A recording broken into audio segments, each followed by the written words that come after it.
আপনি কখনো পলাশ ফুল দেখেছেন? কি সুন্দর দেখতে, লাল রক্তবর্ণ, উজ্জ্বল, কিন্তু এতে কোনো সুগন্ধ নেই। সেই জন্য ওকে শুধু চোখ ভরে দেখতে ইচ্ছে করে। দেখবেন তাকে কিন্তু পুজোতে ব্যবহার করা হয় না, এই ফুল দিয়ে মালা বানানো হয় না। সেরকমই আমাদের জীবনে এমন অনেক ব্যক্তি রয়েছেন যাদেরকে সম্মান অর্জন করতে হয়। যদি আপনি কোনো উচ্চ বংশে জন্ম নিয়ে থাকেন এবং আপনার কাছে সবকিছু থাকে, ধন ঐশ্বর্য থাকে, সবকিছু আপনি আগে থেকেই পেয়ে গেছেন, তাও কিন্তু এই সংসার আপনাকে সম্মান দেবে না।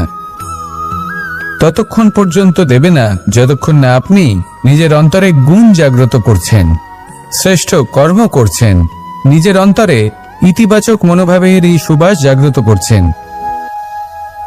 যদি এসব কিছু করেন তাহলে এই সংসার আপনাকে সম্মান দেবে। এবার এটা আপনার উপরে নির্ভরশীল যে আপনি কি পলাশ ফুলের মতো হতে চান, নাকি অন্য কোনো ফুল হয়ে উঠতে চান যার সুবাস আছে, যে নিজের সুবাস এই সারা পৃথিবীতে ছড়িয়ে দেয়। আসুন আমার সাথে ভালোবেসে বলুন, রাধা রাধা। এই সংসারে ভৌতিক বস্তুরও নিয়তি আছে। যারাই এই সংসারে আসে বা উৎপন্ন হয় তারা কিছুমাত্র সময় পর্যন্তই এখানে থাকতে পারে, আর তারপরে সেও লুপ্ত হয়ে যায়, অর্থাৎ সে নিজেও এই পঞ্চমহাভূতে সমাহিত হয়ে যায়।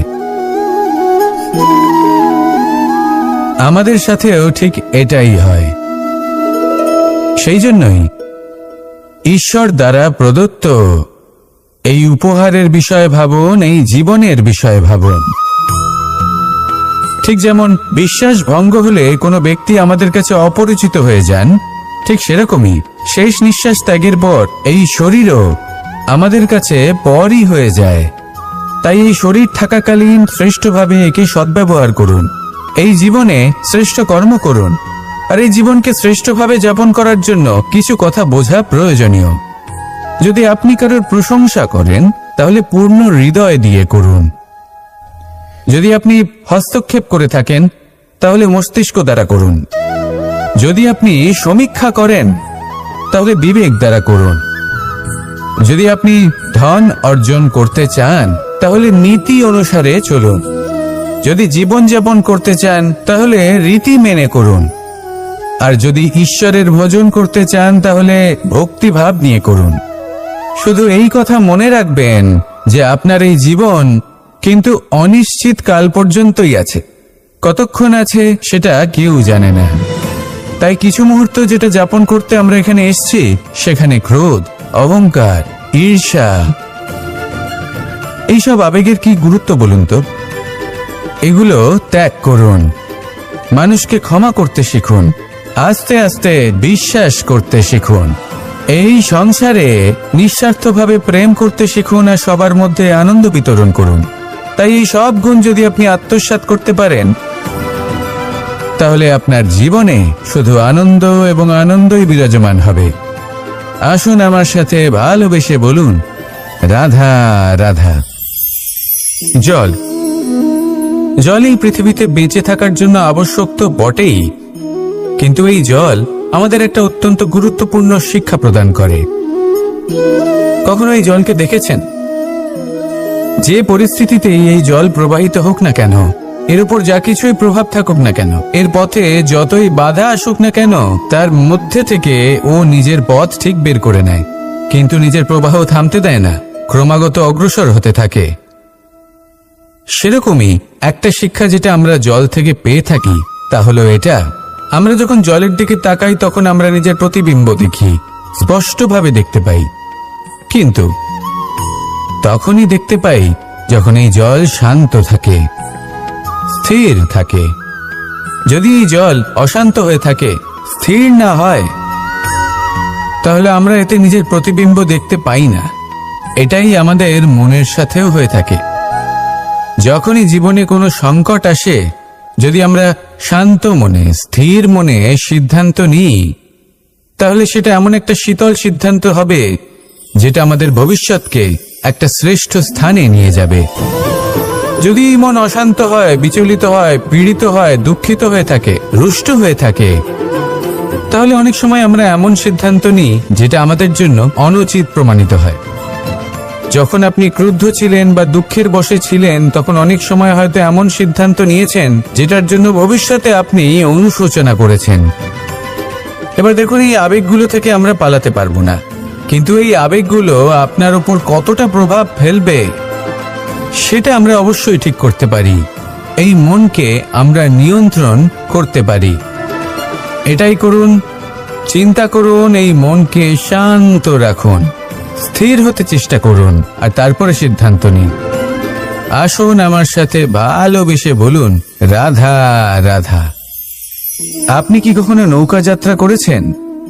করে না থাকলেও নিশ্চয়ই দেখেছেন যে এই জল যা নিজের অন্তরে সব কিছু সমাহিত করে নিতে পারে, এই নৌকা সেই জলের ওপরেই ভেসে থাকে। নদীর স্রোত কাটিয়ে সে সামনে অগ্রসর হয়। কিন্তু যদি এই নৌকায় কোনো ছিদ্র হয়, তাহলে কিন্তু সেই নৌকা ডুবে যাবে। আর এতে কোনো তফাৎ হবে না যে সেই ছিদ্র ছোট নাকি বড়, নৌকা ডুবে যাবে।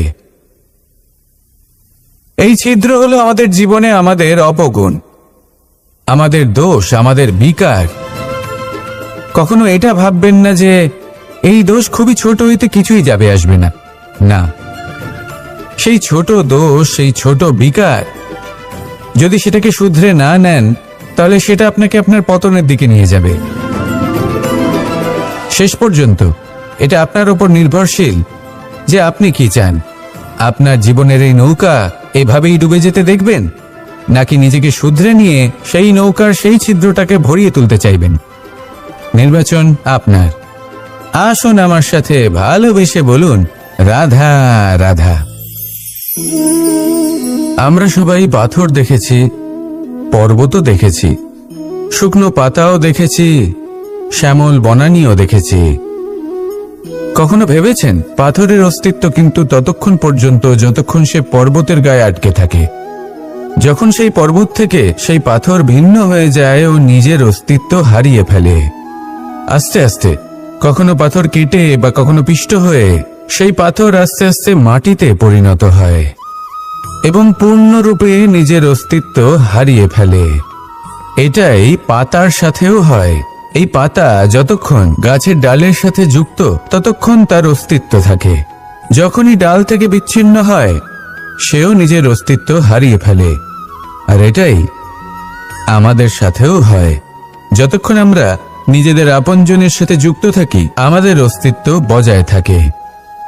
যখন আপনজনদের সাথে সম্পর্ক ছিন্ন করি, তখন আমরাও আমাদের অস্তিত্ব হারিয়ে ফেলি। এবার এই সংসারের প্রত্যেক ব্যক্তি স্বতন্ত্র থাকতে চান, আর অনেক ব্যক্তি স্বতন্ত্র থাকবেন বলে আপনজনদের দূরে করে দেন আর তাদের সাথে এই সম্পর্ক ছিন্ন করেন। এটা কি সত্যি প্রয়োজন? আপনজনদের সাথে সম্পর্ক ছিন্ন করে নিজের অস্তিত্ব হারিয়ে ফেলা প্রয়োজনীয়, নাকি আপনজনদের সাথে সম্পর্ক বজায় রেখে নিজেদের স্বতন্ত্র করে রাখা সেটা আবশ্যক? নির্বাচন আপনারই। আসুন আমার সাথে ভালোবেসে বলুন, রাধা রাধা। আমরা প্রত্যেকেই অবশ্যই এমন সময় দেখেছি যখন অনেকগুলো সমস্যা একসাথে আমাদের জীবনে এসে পড়ে। সমস্যা আমাদের প্রত্যেকের জীবনেই থাকে। আমরা তার সমাধান খুঁজতে চেষ্টা করি, কখনো সমাধান খুঁজে পাই, আবার কখনো যতই চেষ্টা করি না কেন কোনো সমাধান খুঁজেই পাই না।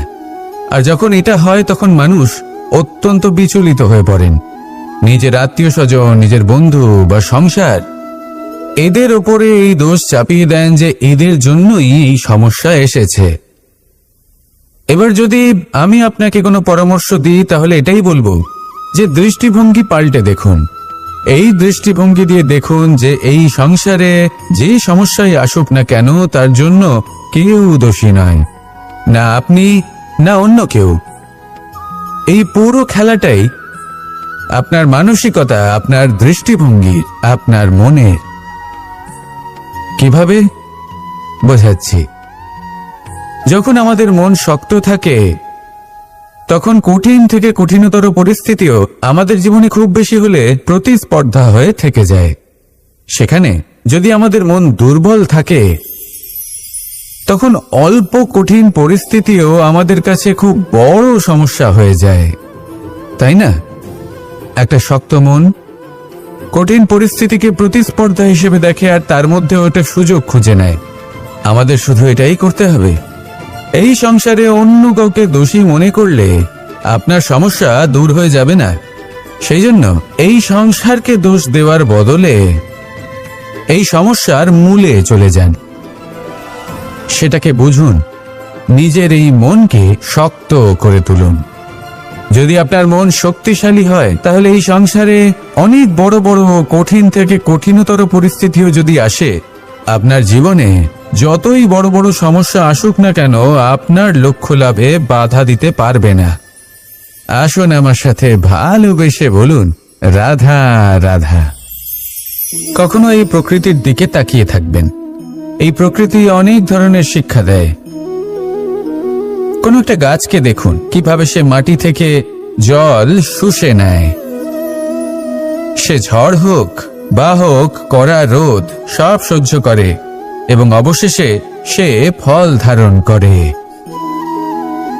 আর সেই ফল উৎপন্ন করার পরে সে ফল কিন্তু সে নিজে গ্রহণ করে না, এই সংসারকে প্রদান করে, যাতে পশু পাখি মানুষ তারা এই ফল গ্রহণ করে শক্তিশালী হয়ে উঠতে পারে, সুস্থ থাকতে পারে।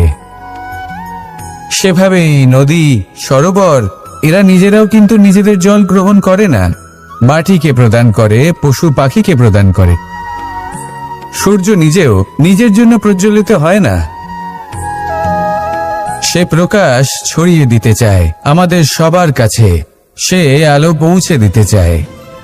এই প্রত্যেকের কর্মে পরমার্থ নিহিত আছে, আর সেই জন্যই এদের সকলকে পুজো করা হয়। তাই মনে রাখবেন,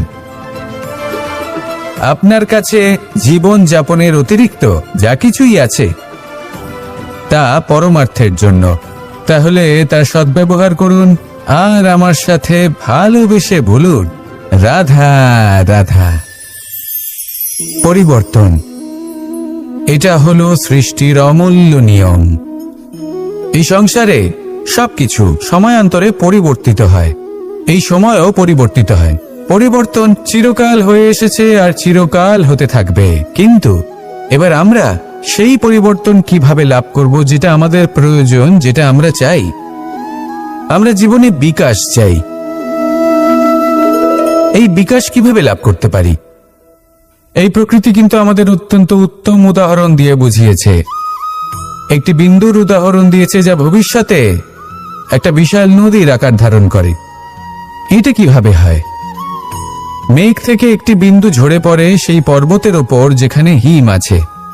সেই হিমের সংস্পর্শে আসা মাত্র সেই বিন্দুর সাথে আরো বেশ কিছু বিন্দু যুক্ত হয়, তারপর তারা অগ্রসর হয়, আরো কিছু বিন্দু যুক্ত হয়, আস্তে আস্তে একটা ক্ষীণ ধারার রূপ ধারণ করে এবং সেটাই ভবিষ্যতে আরো এগোতে থাকে। অনেকটা যাওয়ার পর যখন অনেক সংখ্যক বিন্দু একসাথে যুক্ত হয়, তখন সেটা বিশাল নদীর আকার ধারণ করে। এবার আমরা মানুষ বলে আমাদের সাথে এই নিয়মের অন্যথা হয় তা নয়। আমরাও এই প্রকৃতির অংশ, আমাদের ক্ষেত্রেও একই নিয়ম প্রযোজ্য। যখন পরিশ্রম করে অনেক সংখ্যক বিন্দু আমরা একত্রিত করব, তখনই পরিবর্তনের নদী প্রবাহিত হবে। প্রয়োজন হলো নিরন্তর পরিশ্রম করা এবং ধৈর্য ধরা। এটা করতে থাকুন, জীবনে সব কিছু লাভ করতে পারবেন। কারণ প্রকৃতি আমাদের এটাই শিখিয়েছে, আর আমরা এই ব্রহ্মরই একটি অংশ, যার দ্বারা এই ব্রহ্মাণ্ড নির্মিত। আসুন আমার সাথে ভালোবেসে বলুন, রাধা রাধা। প্রত্যেক মানুষ নিজের জীবনে দুঃখ অনুভব করেন। প্রত্যেকের দুঃখ আলাদা হতে পারে। কারোর মনে এই দুঃখ থাকে যে সে তার বাবা মায়ের সব ইচ্ছে পূরণ করতে পারেননি। কেউ এটা ভেবে দুঃখ পান যে সে চিরকাল সদাচার করেছেন, সৎকর্ম করেছেন, কিন্তু তাও তাকে দুরাচারী বলে মনে করা হয়। কেউ এটা ভেবেও দুঃখ পান যে তার সামনে যে ব্যক্তি রয়েছেন তার চোখে তিনি শত্রু হয়ে উঠেছেন বা দুষ্ট হয়ে উঠেছেন, যেখানে তিনি হয়তো কোনো অনুচিত কাজই করেননি। এবার এই সমস্ত বিষয় নিয়ে ভেবে নিজের ব্যক্তিত্ব নিয়ে সন্দেহ প্রকাশ করবেন না। যদি নিজের ব্যক্তিত্ব নিয়ে কোনো সন্দেহ থেকে থাকে, তাহলে কর্ম সংক্রান্ত প্রশ্ন করুন যে আপনি যা করেছেন তাতে কি উচিত ছিল, কি অনুচিত ছিল। যেটা প্রয়োজন সেটা এটা বোঝার যে আপনার অন্তর্মন, আপনার বিবেক আপনাকে কি বলছে, আর আপনার অন্তর্মন আর আপনার বিবেক আপনাকে যেটা করতে বলবে শুধু সেটাই করুন। আর তারপরে এই সংসার কি বলবে, কি ভাববে সেসব নিয়ে ভাবতে যাবেন না, কারণ এই সংসার তো ঈশ্বরকেও প্রশ্ন করে থাকে, ঈশ্বরকেও দোষী মনে করে। কখনো কখনো যখন কোনো ঘটনা মানুষের ইচ্ছা অনুযায়ী ঘটে না, তখন মানুষ এটা বলে যে হে ঈশ্বর, আপনি আমার পাশে থাকলেন না, আপনি বড়ই কঠোর, এটা আপনার দোষ।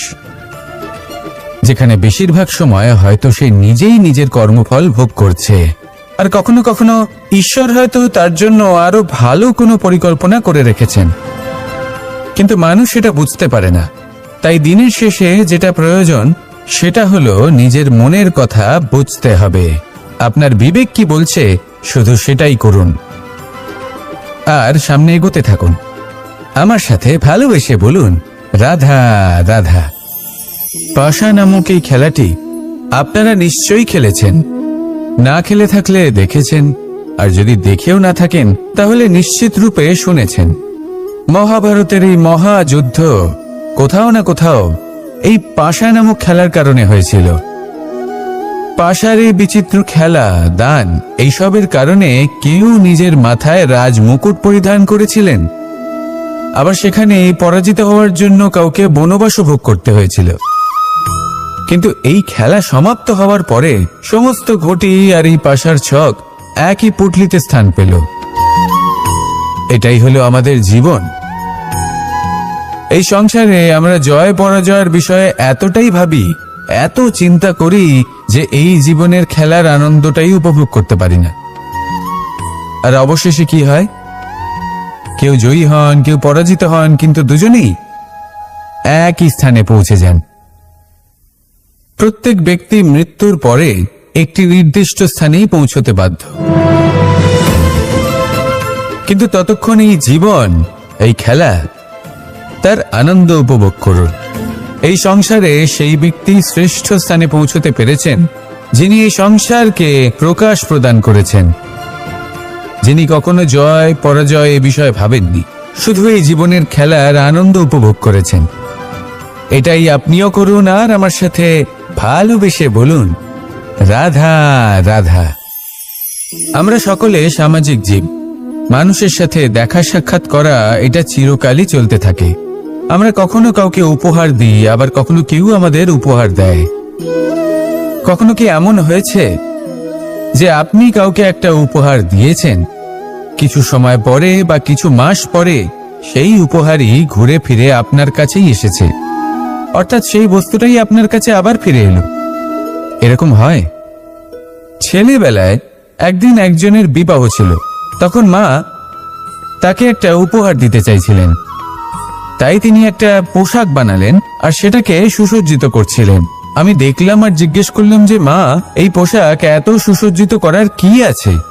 তখন মা বললেন যে কানাই, কখনো কাউকে এমনই উপহার দেবে, এমন প্রকারে দেবে যে সেটা যদি আবার ঘুরে ফিরে তোমার কাছে ফিরে আসে তাহলে যেন তোমার খারাপ না লাগে।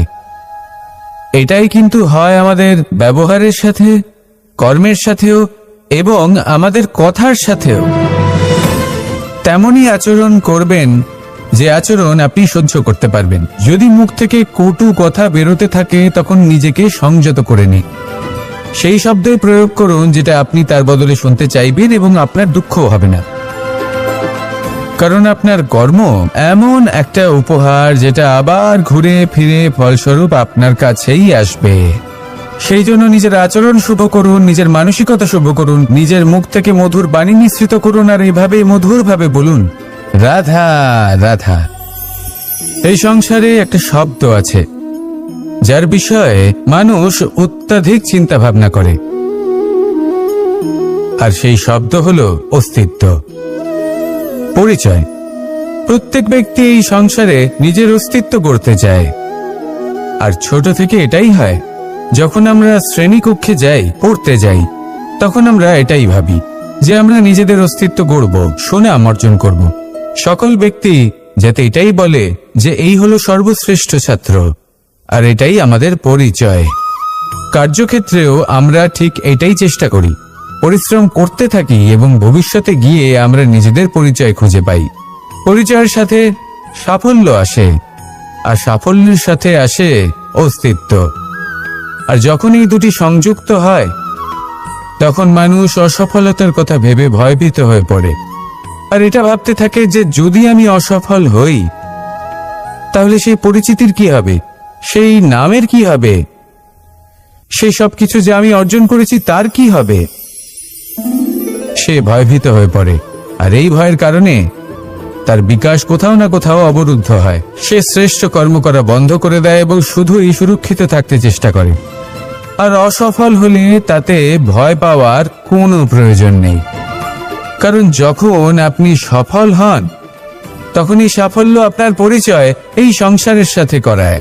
কিন্তু যখন আপনি অসফল হয়ে থাকেন, তখন এই অসফলতা এই সংসারের পরিচয় আপনার সাথে করায়, যা অত্যন্ত আবশ্যক। অসফলতা প্রত্যেকের জীবনেই আসবে, তার সম্মুখীন হন আর তার থেকে শিক্ষা লাভ করুন। কারণ যখনই আপনি অসফল হন, তখনই আপনার জ্ঞান চক্ষু উন্মুক্ত হয়। আসুন আমার সাথে ভালোবেসে বলুন, রাধা রাধা। আপনি কখনো পলাশ ফুল দেখেছেন? কি সুন্দর দেখতে, লাল রক্তবর্ণ, উজ্জ্বল, কিন্তু এতে কোনো সুগন্ধ নেই। সেই জন্য ওকে শুধু চোখ ভরে দেখতে ইচ্ছে করে। দেখবেন তাকে কিন্তু পুজোতে ব্যবহার করা হয় না, এই ফুল দিয়ে মালা বানানো হয় না। সেরকমই আমাদের জীবনে এমন অনেক ব্যক্তি রয়েছেন যাদেরকে সম্মান অর্জন করতে হয়। যদি আপনি কোনো উচ্চ বংশে জন্ম নিয়ে থাকেন এবং আপনার কাছে সবকিছু থাকে, ধন ঐশ্বর্য থাকে, সবকিছু আপনি আগে থেকেই পেয়ে গেছেন, তাও কিন্তু এই সংসার আপনাকে সম্মান দেবে না। ততক্ষণ পর্যন্ত দেবে না যতক্ষণ না আপনি নিজের অন্তরে গুণ জাগ্রত করছেন, শ্রেষ্ঠ কর্ম করছেন, নিজের অন্তরে ইতিবাচক মনোভাবের এই সুবাস জাগ্রত করছেন। যদি এসব কিছু করেন, তাহলে এই সংসার আপনাকে সম্মান দেবে। এবার এটা আপনার উপরে নির্ভরশীল যে আপনি কি পলাশ ফুলের মতো হতে চান, নাকি অন্য কোনো ফুল হয়ে উঠতে চান যার সুবাস আছে, যে নিজের সুবাস এই সারা পৃথিবীতে ছড়িয়ে দেয়। আসুন আমার সাথে ভালোবেসে বলুন, রাধা রাধা। এই সংসারে ভৌতিক বস্তুরও নিয়তি আছে। যারাই এই সংসারে আসে বা উৎপন্ন হয়, তারা কিছুমাত্র সময় পর্যন্তই এখানে থাকতে পারে, আর তারপরে সেও লুপ্ত হয়ে যায়, অর্থাৎ সে নিজেও এই পঞ্চমহাভূতে সমাহিত হয়ে যায়। আমাদের সাথেও ঠিক এটাই হয়। সেই জন্যই ঈশ্বর দ্বারা প্রদত্ত এই উপহারের বিষয়ে ভাবুন, এই জীবনের বিষয়ে ভাবুন। ঠিক যেমন বিশ্বাস ভঙ্গ হলে কোনো ব্যক্তি আমাদের কাছে অপরিচিত হয়ে যান, ঠিক সেরকমই শেষ নিঃশ্বাস ত্যাগের পর এই শরীরও আমাদের কাছে পরই হয়ে যায়। তাই এই শরীর থাকাকালীন শ্রেষ্ঠভাবে একে সদ্ব্যবহার করুন, এই জীবনে শ্রেষ্ঠ কর্ম করুন। আর এই জীবনকে শ্রেষ্ঠভাবে যাপন করার জন্য কিছু কথা বোঝা প্রয়োজনীয়। যদি আপনি কারোর প্রশংসা করেন, তাহলে পূর্ণ হৃদয় দিয়ে করুন। যদি আপনি হস্তক্ষেপ করে থাকেন, তাহলে মস্তিষ্ক দ্বারা করুন। যদি আপনি সমীক্ষা করেন, তাহলে বিবেক দ্বারা করুন। যদি আপনি ধন অর্জন করতে চান, তাহলে নীতি অনুসারে চলুন। যদি জীবনযাপন করতে চান, তাহলে রীতি মেনে করুন। আর যদি ঈশ্বরের ভজন করতে চান, তাহলে ভক্তিভাব নিয়ে করুন। শুধু এই কথা মনে রাখবেন যে আপনার এই জীবন কিন্তু অনিশ্চিত কাল পর্যন্তই আছে। কতক্ষণ আছে সেটা কেউ জানে না। তাই কিছু মুহূর্ত যেটা যাপন করতে আমরা এখানে এসেছি, সেখানে ক্রোধ, অহংকার, ঈর্ষা এইসব আবেগের কি গুরুত্ব বলুন তো? এগুলো ত্যাগ করুন, মানুষকে ক্ষমা করতে শিখুন, আস্তে আস্তে বিশ্বাস করতে শিখুন, এই সংসারে নিঃস্বার্থভাবে প্রেম করতে শিখুন আর সবার মধ্যে আনন্দ বিতরণ করুন। তাই এই সব গুণ যদি আপনি আত্মসাৎ করতে পারেন, তাহলে আপনার জীবনে শুধু আনন্দ এবং আনন্দই বিরাজমান হবে। আসুন আমার সাথে ভালোবেসে বলুন, রাধা রাধা।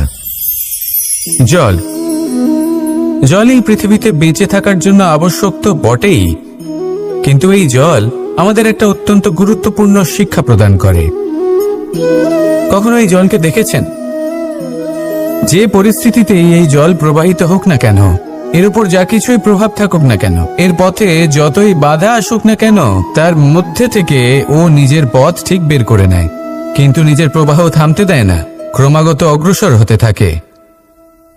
সেরকমই একটা শিক্ষা যেটা আমরা জল থেকে পেয়ে থাকি তা হলো এটা, আমরা যখন জলের দিকে তাকাই তখন আমরা নিজের প্রতিবিম্ব দেখি, স্পষ্টভাবে দেখতে পাই, কিন্তু তখনই দেখতে পাই যখন এই জল শান্ত থাকে, স্থির থাকে। যদি এই জল অশান্ত হয়ে থাকে, স্থির না হয়, তাহলে আমরা এতে নিজের প্রতিবিম্ব দেখতে পাই না। এটাই আমাদের মনের সাথেও হয়ে থাকে। যখনই জীবনে কোনো সংকট আসে, যদি আমরা শান্ত মনে, স্থির মনে সিদ্ধান্ত নিই, তাহলে সেটা এমন একটা শীতল সিদ্ধান্ত হবে যেটা আমাদের ভবিষ্যৎকে একটা শ্রেষ্ঠ স্থানে নিয়ে যাবে। যদি মন অশান্ত হয়, বিচলিত হয়, পীড়িত হয়, দুঃখিত হয়ে থাকে, রুষ্ট হয়ে থাকে, তাহলে অনেক সময় আমরা এমন সিদ্ধান্ত নিই যেটা আমাদের জন্য অনুচিত প্রমাণিত হয়। যখন আপনি ক্রুদ্ধ ছিলেন বা দুঃখের বশে ছিলেন, তখন অনেক সময় হয়তো এমন সিদ্ধান্ত নিয়েছেন যেটার জন্য ভবিষ্যতে আপনি অনুশোচনা করেছেন। এবার দেখুন, এই আবেগগুলো থেকে আমরা পালাতে পারবো না, কিন্তু এই আবেগগুলো আপনার উপর কতটা প্রভাব ফেলবে সেটা আমরা অবশ্যই ঠিক করতে পারি। এই মনকে আমরা নিয়ন্ত্রণ করতে পারি। এটাই করুন, চিন্তা করুন, এই মনকে শান্ত রাখুন, স্থির হতে চেষ্টা করুন, আর তারপরে সিদ্ধান্ত নিন।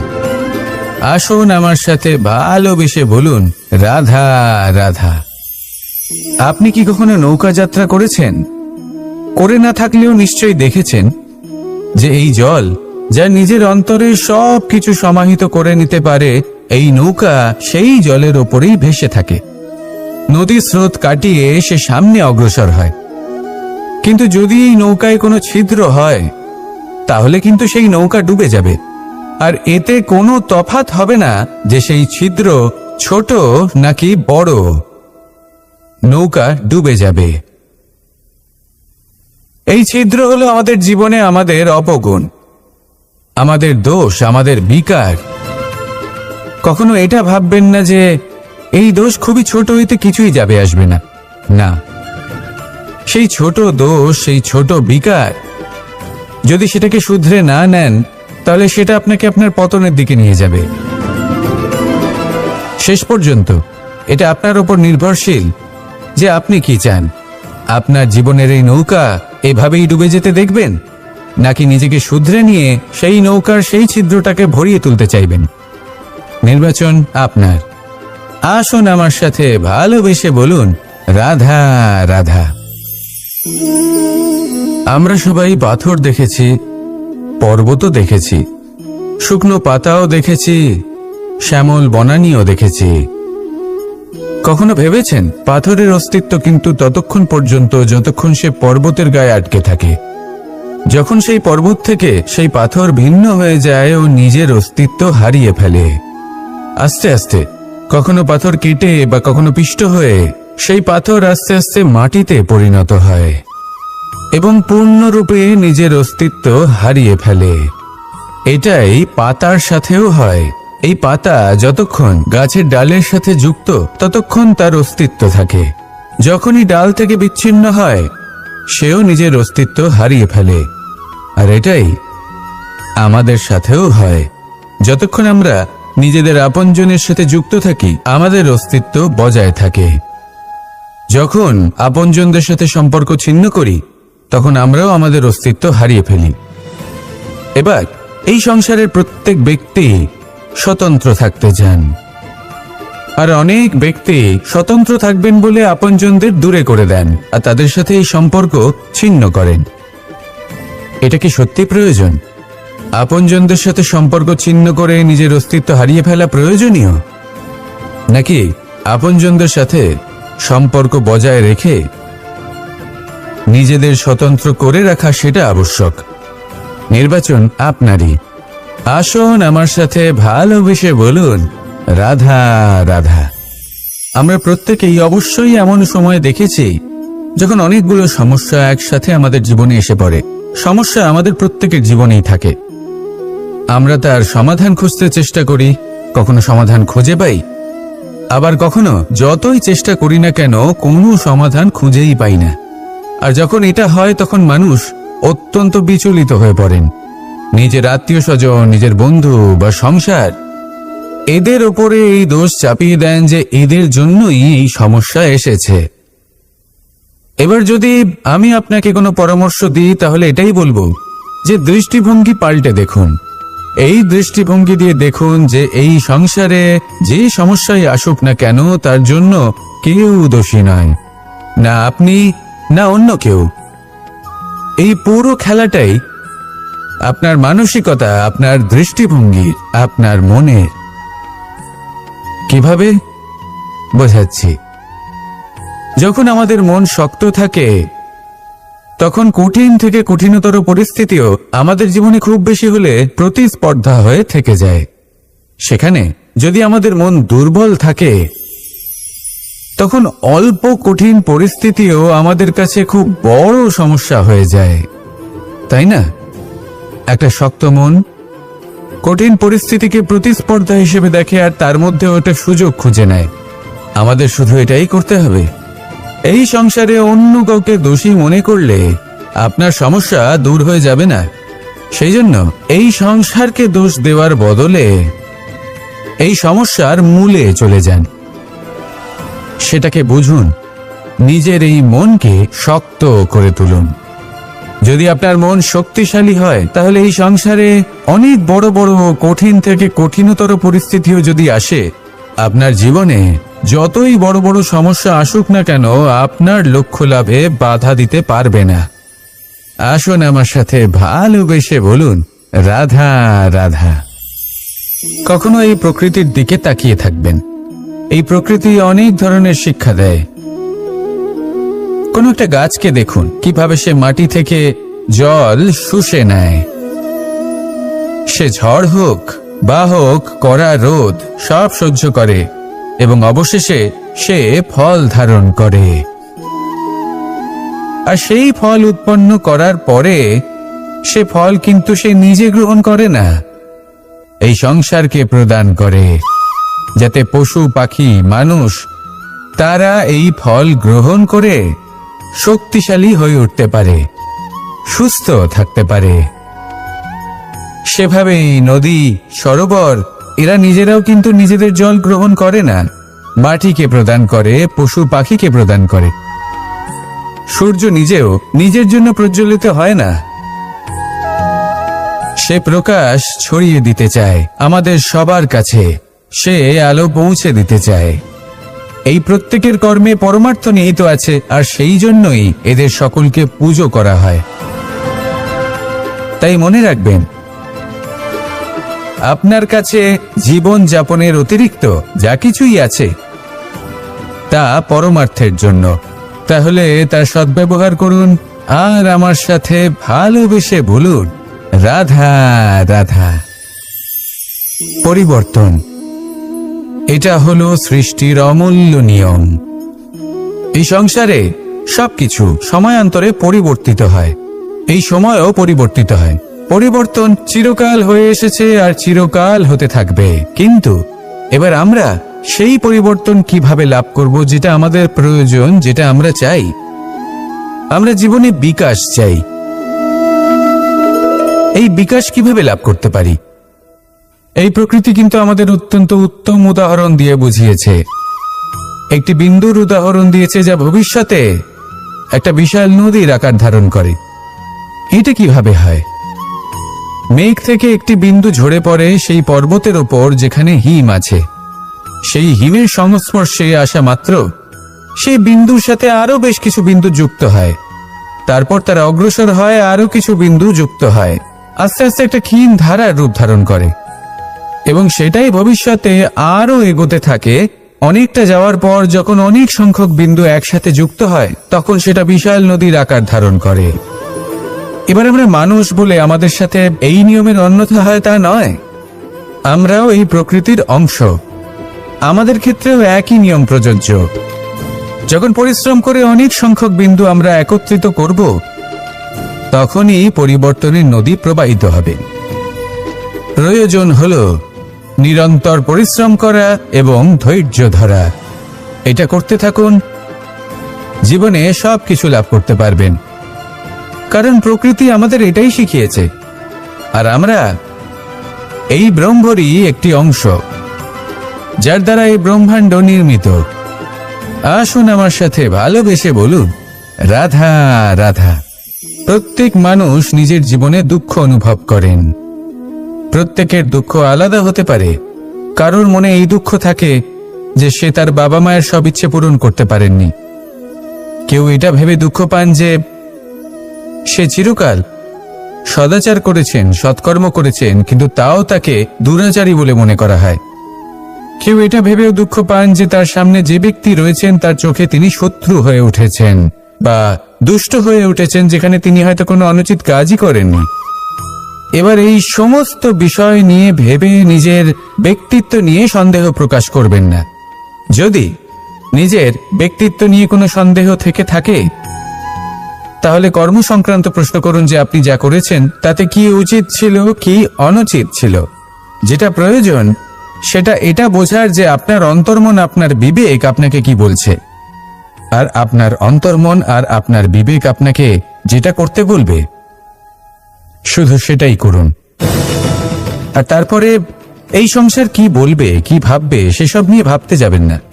কারণ এই সংসার তো ঈশ্বরকেও প্রশ্ন করে থাকে, ঈশ্বরকেও দোষী মনে করে। কখনো কখনো যখন কোনো ঘটনা মানুষের ইচ্ছা অনুযায়ী ঘটে না, তখন মানুষ এটা বলে যে হে ঈশ্বর, আপনি আমার পাশে থাকলেন না, আপনি বড়ই কঠোর, এটা আপনার দোষ। যেখানে বেশিরভাগ সময় হয়তো সে নিজেই নিজের কর্মফল ভোগ করছে, আর কখনো কখনো ঈশ্বর হয়তো তার জন্য আরো ভালো কোনো পরিকল্পনা করে রেখেছেন, কিন্তু মানুষ সেটা বুঝতে পারে না। তাই দিনের শেষে যেটা প্রয়োজন সেটা হলো নিজের মনের কথা বুঝতে হবে। আপনার বিবেক কি বলছে শুধু সেটাই করুন, আর সামনে এগোতে থাকুন। আমার সাথে ভালোবেসে বলুন, রাধা রাধা। পাশা নামক এই খেলাটি আপনারা নিশ্চয়ই খেলেছেন, না খেলে থাকলে দেখেছেন, আর যদি দেখেও না থাকেন তাহলে নিশ্চিত রূপে শুনেছেন। মহাভারতের এই মহাযুদ্ধ কোথাও না কোথাও এই পাশা নামক খেলার কারণে হয়েছিল। পাশার এই বিচিত্র খেলা, দান, এইসবের কারণে কেউ নিজের মাথায় রাজ মুকুট পরিধান করেছিলেন, আবার সেখানে পরাজিত হওয়ার জন্য কাউকে বনবাস ভোগ করতে হয়েছিল। কিন্তু এই খেলা সমাপ্ত হওয়ার পরে সমস্ত ঘটি আর এই পাশার ছক একই পুটলিতে স্থান পেল। এটাই হলো আমাদের জীবন। এই সংসারে আমরা জয় পরাজয়ের বিষয়ে এতটাই ভাবি, এত চিন্তা করি যে এই জীবনের খেলার আনন্দটাই উপভোগ করতে পারি না। আর অবশেষে কি হয়? কেউ জয়ী হন, কেউ পরাজিত হন, কিন্তু দুজনেই একই স্থানে পৌঁছে যান। প্রত্যেক ব্যক্তি মৃত্যুর পরে একটি নির্দিষ্ট স্থানেই পৌঁছতে বাধ্য, কিন্তু ততক্ষণ এই জীবন, এই খেলা, তার আনন্দ উপভোগ করুন। এই সংসারে সেই ব্যক্তি শ্রেষ্ঠ স্থানে পৌঁছতে পেরেছেন যিনি এই সংসারকে প্রকাশ প্রদান করেছেন, যিনি কখনো জয় পরাজয় এ বিষয়ে ভাবেননি, শুধু এই জীবনের খেলার আনন্দ উপভোগ করেছেন। এটাই আপনিও করুন, আর আমার সাথে ভালোবেসে বলুন, রাধা রাধা।